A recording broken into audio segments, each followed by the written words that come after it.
한국 교회에서 자라나면서 느낀 문제들이나 이상한 지점들이 이래서 이랬구나라는 것들에 대해서 깨닫게 됐어요. 그래서 저한테 되게 좋은 시간이었고, 그러면서 생각하고 좋은 기회를 주셔서 감사하고, 발가벗은 아나베프티스트라고 제가 다시 적어봤는데요. 아나베프티스트들의 여러 가지를 있는 그대로 드러낸 책이어서 네이키드 아나베프티스트라는 주제에 걸맞게 아나베프티스트들의 역사를, 철학과 기본적인 신념을 설명하면서도 그게 어떤 한계를 가지고 있는지를 다각도로 이렇게 분석한 책입니다. 아나베프티스트들이 결국에 이 7가지를 말하고 있습니다. 첫 번째는 예수의 삶을 따른다는 것, 두 번째는 성경 말씀에 대한 깨달음은 우리 모두가 느낄 수 있다는 점, 세 번째 기독교 사회, 기독교 국가, 기독교 왕국, 기독교 제국은 바람직하지 않다, 네 번째 지위와 부, 권력을 추구하지 않는다, 다섯 번째 예배를 위한 배타적인 공동체가 있는가, 여섯 번째 경제 영역에서 성경 속의 정의, 사랑, 연민, 공동체 의식 등의 덕목을 실천하는가, 일곱 번째 비폭력 원칙을 견지하고 준수하는가. 이것이 바로 아나베프티스트들의 핵심 신념으로 소개가 돼 있고, 각각에 대해서 설명드리고 의견도 여쭙고 싶습니다. 첫 번째, 예수의 삶의 방식을 따른다는 점인데, 기독교인의 의미라는 것에 대해 가지고 예수가 말한 것과 우리가 지금 말하는 기독교인이라는 것이 되게 다르다라고 이야기를 하고 있어요. 원래 의미는 특정한 가치관과 세계관을 가지고 다른 생활 방식을 가진 사람들이 가리키면서 저 사람들은 예수를 따르는 사람들이다라고 하면서 크리스찬이라는 이제 이름을 붙였는데, 지금은 특정 종교의 명칭이 돼버렸죠. 흔히 교회 다니세요, 교회 다녀요 라고 얘기하지, 당신은 다른 가치관을 가지고 다른 방식으로 살고 있나요?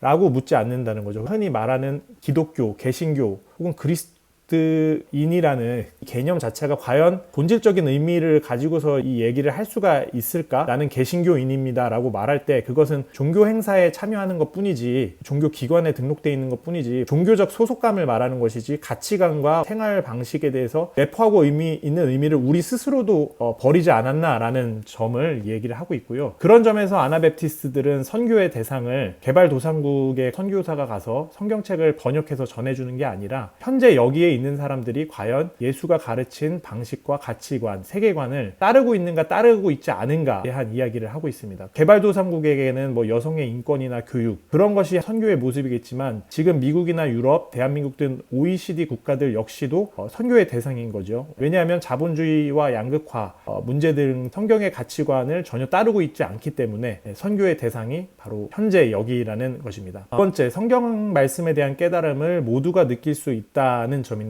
성경 해석의 권위주의를 거부하고 모든 사람들에게 가능한 성령의 역사를 강조하고 있습니다. 신학적인 훈련이 없어도, 자격증이 없어도 자신만의 해석을 할 수 있다라고 말을 하고요. 해당 해석에 대해서 검증을 하는 것은 권위 있는 목사나 학위가 있는 신학자가 하는 것이 아니라, 삶의 혹은 사회적 맥락에서 바람직한 결과를 실제로 낳느냐, 그것은 누구나 할 수 있다는 거죠. 성경 말씀대로 살았을 때 사회가 변하는가, 나의 삶이 변했는가에 대해 가지고는 특정 사람들이 권위를 가지고 해석하고 그 사람들에게 권위를 부여할 필요가 없다라는 이야기인데요. 왜냐하면 일상생활과 사회에서 적용되는 진리인지가, 그 여부는 현장에서 살아가고 있는 사람들만이 검증할 수 있다는 겁니다. 예를 들어서 경영학의 이론 검증은 경영학자가 이 경영학 이론이 현실에서 작동한다라고 권위 있게 말하는 것이 아니라, 소비자로서 우리가 현장에서 이런 경영을 하는 기업이 나에게 매력적이다, 나에게 매력적이지 않다, 우리들이 해석할 수 있다라는 거죠. 그러다 보니 성경 해석의 다양성과 창의성에 대해서 이야기를 하는데요. 신학을 전공하고 종교계에서 활동하는 사람들이 가진 한계를 이야기하는데, 그것은 자신의 영역의 이야기만을 하게 된다는 거고요. 예를 들어서 우리가 각자 자기가 활동하는 기술이나 경영 분야에서 성경을 읽으며 그 성경에서 말하는 가치들에 대한 독특한 해석들을 할 수 있다는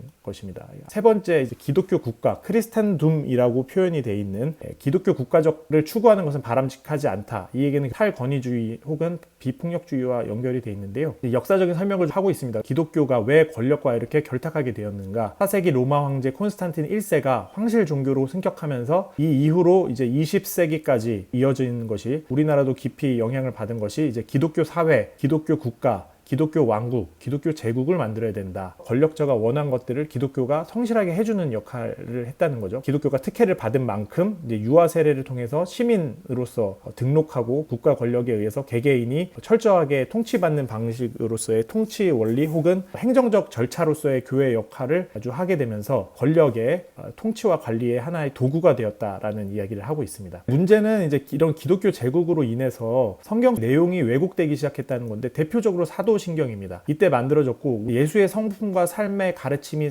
약화되고 동정녀 마리아에게 나시고 본디오 빌라도에게 핍박을 받으사 십자가에 돌아가시고 예수님이 태어나고 죽은 그 사건만 나타나고 그 사이에 예수가 가르친 여러 가지 삶의 전복적인 가치들과 혁명적인 이야기들에 사라졌죠. 뿐만 아니라 그 당시에 나오는 이제 예술 작품들 이런 것들에 봐도 이제 예수님의 이미지는 황제의 이미지하고 닮아 있죠. 기독교 제국이 받아들일 수 없는 가르침은 산상수훈의 가르침인데, 예를 들면 누가복음을 보면 실제 가난한 사람이 복이 많다라는 식으로 누가의 표현은 좀 마태의 표현하고 좀 다르거든요. 고통받고 가난한 사람들을 직접적으로 다루는데요. 이런 것들을 이제 교회에서 전혀 다루지 않게 됩니다. 설교의 내용으로서. 부자에 대해 비판하거나 권력에 대해서 비판하는 것은 이제 사라지게 되는 거죠. 성경 내용이 권력에 부합하는 내용만 발췌돼서 읽혀지고 해석되는 문제들이 생겨납니다. 기독교 국가가 되면서 일어난 세 번째 현상은 교회가 하나의 조직이 되면서 계급화되고 여러 직분들이 생기면서 조직을 강화하는 굴레에 빠져들면서 여느 사회 조직과 마찬가지로 조직을 운영하고 조직을 키우는 데에만 집중하게 된 모순에 빠지게 되고요. 그런 관점에서 크리스텐둠, 즉 기독교 사회, 기독교 국가, 우리나라로 치면 기독교 인구가 즐고 있는 것이 아주 잘된 일이라고 이제 이야기를 합니다. 마치 바벨론 귀양 생활을 통해서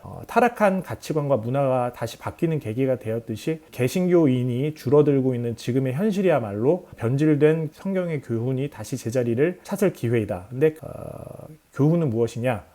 주류가 아닌 소수임이 아닌 주변, 특권층이 아닌 다원성, 기관과 조직이 아닌 운동, 지리적 차원의 정복적 선교가 아닌 사회 자정 운동으로서의 그런 것이 본질이 아닌가라고 이야기를 하고 있습니다. 네 번째, 아나베프티즘의 핵심적인 신념으로 지위와 부, 권력을 추구하지 않는다인데요. 기독교에서 윤리의식이 타락했고, 예를 들면 11조 강제징수를 왕국에서 했었다. 우리가 쉽게 알 수 있는 내용이어서 더 설명하지 않아도 될 것 같습니다. 다섯 번째로, 적극적으로 참여하고 있는 공동체가 있는가. 기독교 국가의 몰락과 쇠퇴를 환영하고 이를 기회로 인식을 하는데, 왜냐하면 우리가 말하고 있는 조직과 종교 기관으로서의 교회라는 명칭은 애초에 성경의 본래 뜻과 다르기 때문인데, 본래 에클레시아, 그러니까 공동체는 유동적인 공동체로서의 커뮤니티 혹은 처치 비욘드 더 컨그리게이션, 관습 중심의 공동체에 가까운데, 개신교에서 우리는 교회입니다 라고 이야기할 때는 컨그리게이셔널 미팅을 그냥 말한다는 거죠. 즉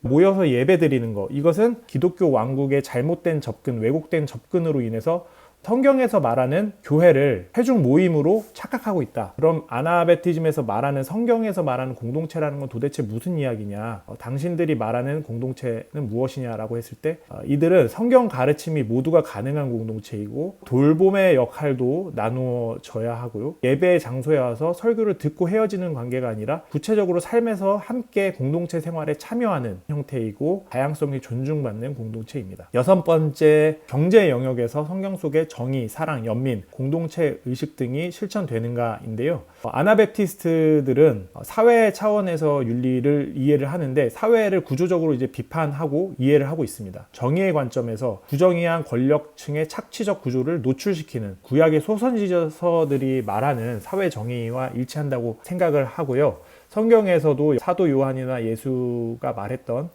권력을 통해서 소외된 사람들을 착취하는 구조에 대한 노출에 대해서 동일한 전통 위에 있다라고 생각을 들고 있습니다. 또한 이 사회 차원에서 윤리적으로 이해할 뿐만 아니라 개인 차원에서 윤리를 강조하기도 하는데요. 예를 들면 충분하다는 자족함의 영성을 이야기합니다. 효율성이나 효과성 그런 것들보다는 내가 가진 것으로 충분하다라는 소비주의에 대한 비판적인 관심을 가질 수 있는 윤리적 관점을 가지고 있고요. 경제에 대해서도 공동체 공동체적인 접근을 하고 있습니다. 공공부조, 모내기능 문화에 대해서 이야기를 하고 있고, 자선활동으로서 현재 국제기구나 시민단체들, 정부기관이 하는 상당 부분의 활동들을 꾸준히 해왔습니다. 7번째, 비폭력 원칙을 견지하고 준수하는가인데요. 폭력을 사용하는 것을 분명한 오류로 봅니다. 기독교 사회에서 전쟁을 정당화한 성 어거스틴의 저스트 워, 이런 것들이 성경적 근거는 미약하다. 동시에 아나베프티즘의 한계는 비폭력을 강조하다 보니까 무저항주의에